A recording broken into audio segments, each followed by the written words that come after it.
वो हर रोज समंदर में जाके मछली पकड़ के फिर उन्हें बेचकर अपना जीवन व्यतीत करता था। एक दिन वो समंदर में जाकर मछली पकड़ रहा था। उसने जाल फेंका और जब जाल खींचने लगा तो उसे वो भारी लगा। उसने पूरा जोर लगाकर जाल को खींचा तो उसे जाल में एक जलकन्या दिखाई दी। उसके पूरे शरीर पर घाव थे। उसे देख दयावान अचरज में पड़ा और उसे बहुत दुख भी हुआ। हे जलकन्या, क्षमा करना, मैंने जानबूझ के तुम्हें इस जाल में नहीं फंसाया है। तुम गलती से इस जाल में फंस गई हो। मैं अभी तुम्हारा इलाज करता हूँ और तुम्हें समंदर में वापस भेजता हूँ। नहीं नहीं, इसमें तुम्हारी कोई गलती नहीं है। मैं जलदेव के शाप के कारण अपनी सारी शक्तियां खोकर समुद्र में शार्क मछली के हाथों फंस गई हूँ। अगर तुम मुझे वापस समुद्र में भेजोगे तो शार्क मछली मुझे मार डालेगी और बिना शक्ति के मैं अपनी सुरक्षा नहीं कर सकती। ओह, तो अब मैं क्या करूँ? तुम मुझे अपने साथ ले चलो, मुझे आश्रय दो। मैं तुम्हारा यह एहसान कभी नहीं भूलूंगी। दयावान को जलकन्या की बात ठीक लगी। वो उसे लेकर अपने घर आया, उसका इलाज किया और अपने घर के पास वाले तालाब में उसे छोड़ दिया। अब दयावान उसे रोज ताजे फल और खाना खिलाने लगा। धीरे धीरे जलकन्या के घाव भर गए और वो ठीक हो गई। एक दिन उस गांव में मुंगेरीलाल नाम का एक जादूगर आया। वो बंदर, भालू, हाथी आदि जानवरों को बंदी बनाकर उनसे अलग अलग करतब करवाता था और लोगों का मनोरंजन करता था। लोग खुश होकर उसे पैसे देते थे और इस प्रकार से मुंगेरीलाल अपना गुजर बसर चलाता था। अब मुंगेरीलाल खड़गपुर में अपना प्रदर्शन करने लगा। कुत्ते से साइकिल चलाई, बंदर से गुलाटी लगवाई और लोगों का मनोरंजन किया। इस तरह अपना प्रदर्शन खत्म होते ही अपना काबिला और सामान लेके मुंगेरीलाल दूसरे गांव जाने लगा। रास्ते में उसे प्यास लगी, इसलिए वो दयावान के खेत के पास गया। वहां उसने तालाब में तैरने वाली जलकन्या को देखा और वो हक्का बक्का रह गया। तभी दयावान वहां आया और जलकन्या के साथ बात करने लगा। ये देख जादूगर मुंगेरीलाल का शातिर दिमाग तेजी से दौड़ने लगा। ओह, ये जलकन्या तो बड़ी काम की चीज है मेरे लिए। मैंने तो अब तक सिर्फ कहानियों में ही सुना था कि कन्याएं होती है, लेकिन आज पहली बार देख भी रहा हूँ। शायद दुनिया में किसी ने जलकन्या को देखा नहीं होगा। अगर मैं इस जलकन्या को चुरा लूं और उसका प्रदर्शन करूं, तो लोग पागलों की तरह टूट पड़ेंगे और पैसों की बारिश होगी कि मैं मालामाल हो जाऊंगा। दयावान के वहां से निकलने के बाद मुंगेरीलाल तालाब के पास पहुंचा और जलकन्या को पुकारने लगा।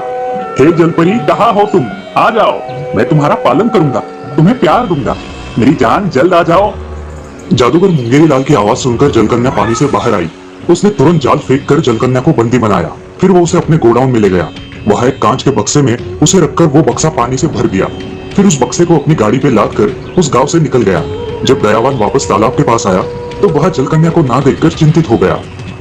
ओह, ये जलकन्या कहाँ गई? कहीं मुझसे नाराज होकर चली तो नहीं गई? दूसरी ओर मुंगेरीलाल गांव गांव घूमकर जलकन्या का प्रदर्शन करके अच्छे खासे पैसे कमाने लगा।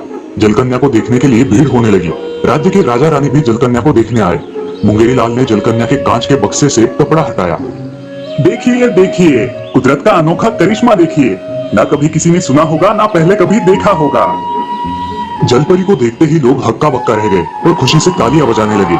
जादूगर मुंगेरीलाल बहुत पैसे कमाने लगा। जलकन्या ने अपनी आजादी के लिए उसे बहुत बार मिन्नतें की, लेकिन मुंगेरीलाल उसे अनदेखा करता रहा। एक दिन मुंगेरीलाल के दिमाग में विचार आया, अगर मैं इस जलकन्या का प्रदर्शन किसी और राज्य में करूं तो मुझे और ज्यादा पैसे मिलेंगे। हाँ, ये सोचकर मुंगेरीलाल जलपरी के बक्से को एक नाव में डाल के दूसरे देश में जा रहा था। तभी समंदर में बड़ा तूफान आया और मुंगेरीलाल की कश्ती पानी में डूबने लगी। ये सब देखकर मुंगेरीलाल डर गया और जोर जोर से चिल्लाने लगा। आखिर उसकी कश्ती पानी में डूब ही गई।